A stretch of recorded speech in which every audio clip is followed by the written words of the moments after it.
अनन्या तिवारी जी दिल्ली से। राधे राधे गुरु जी। राधे राधे महाराज जी। महाराज जी आपके चरणों में कोटि कोटि प्रणाम। गुरुजी मैं आपको रोज सुनती हूँ, राधा नाम भी जप करती हूँ। गुरुजी मेरा प्रश्न थोड़ा सा सांसारिक है। मेरे विद्यालय में पढ़ने वाली सह छात्रा मित्रगण जो पहले मेरी मित्र थी, किंतु उनके आचरण एवं व्यवहार न मिलने के कारण अब मित्र संबंध नहीं है। प्रतिदिन उनके द्वारा बोले गए अपशब्द एवं अभद्र व्यवहार को मैं सहन करती हूँ, उनको प्रत्युत्तर नहीं करती, परंतु मन ही मन कई बार उनके प्रति उत्तर चलता रहता है। तो क्या मन में उठने वाले विचार भी हमारे कर्म बनते हैं या उसकी कोई सजा मिलेगी? हाँ, नहीं सजा तो नहीं मिलती बच्चा, पर अंतःकरण का संस्कार गलत हो रहा है।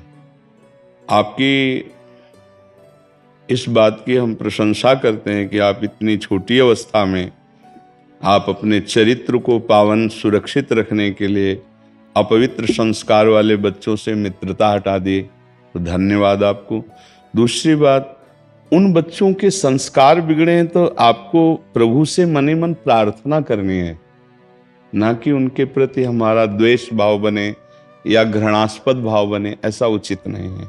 पवित्र अंतःकरण को सुरक्षित रखने के लिए कि अपवित्र ना हो, उनमें हमें भाव करना, प्रभु जैसे हम पर कृपा करके हमारी बुद्धि को आप पवित्र कर रहे हैं, ऐसे हमारे जो मित्रगण हैं, वो चाहे बच्ची हो चाहे बच्चे हो, इनको सद्बुद्धि प्रदान करें। बस उनके प्रति हमारा जो नकारात्मक सोच बन रही कि ये गंदे हैं, ये ऐसे, ये दंड पाएंगे, ये ऐसा नहीं होना। नहीं प्रभु, उनकी भूल है, हे प्रभु आप कृपा करो, इनकी बुद्धि को शुद्ध करो, तो आपका हृदय और महान होता चला जाएगा।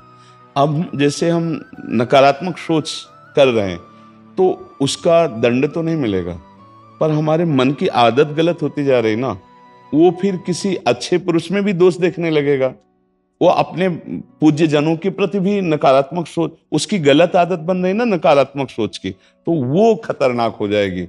आज कोई क्रिया नहीं हो रही, नकारात्मक सोच हो रही, कल वो नकारात्मक क्रिया में उतर आएगा, वो अपने अंदर अभिमान का सृजन हो जाएगा, उनमें दोष दर्शन हो जाएगा, और हमारा मन जो पवित्र हो रहा था वो गिरने लगेगा, वो अपवित्र हो जाएगा।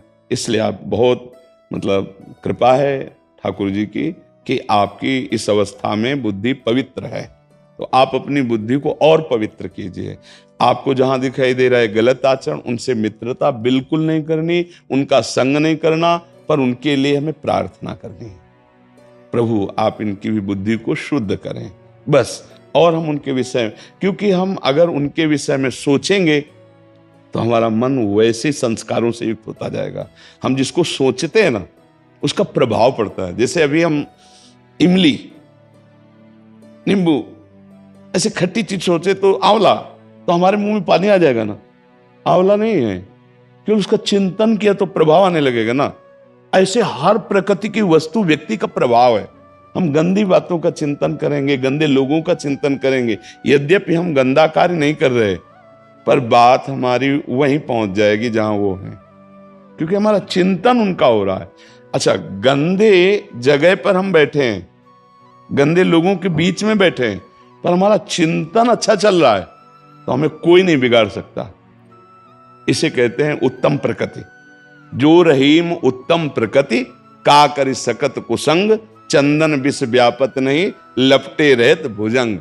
अब हम अच्छी जगह बैठे हैं और गलत चिंतन कर रहे हैं, गड़बड़ है। हमारा चिंतन गलत हो जाना ही हमारा पतन है।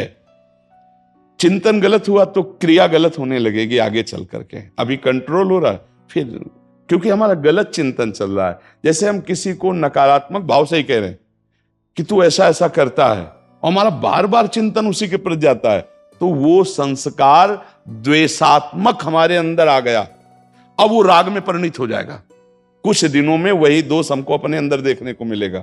ये प्रकृति का नियम है, इसीलिए मना किया जाता है दूसरे के दोष दर्शन ना करें, दूसरे की निंदा ना करें, दूसरे का अपमान ना करें, नहीं तो वही गलती हमारे से होने लगेगी। समझ रहे बच्चा? यद्यपि हम जैसे किसी के प्रति गलत सोचा, उसका दंड नहीं मिलेगा। कलिकर एक पुनीत प्रतापा, मानस पुण्य होई और नहीं पापा। मानसिक पाप कलयुग में नहीं लगते, लेकिन मानसिक गंदगी करने का स्वभाव तो बन गया। अब मानसिक स्वभाव में जो हमारे बात आ रही, वो क्रिया में आ जाएगी।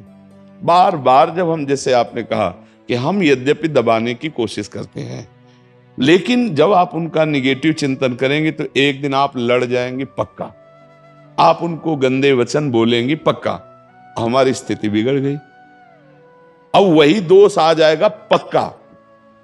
इसीलिए ये सिद्धांत की बात कह रहा हूं, ये नीच है, ये दुष्ट है, हमारे मन में बना रहेगा तो एक दिन हमको लोग नीच और दुष्ट कहने लगेंगे, ऐसे आचरण हो जाएंगे।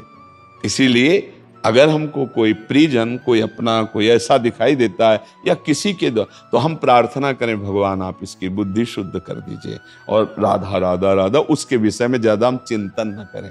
समझ पा रहे आप जी?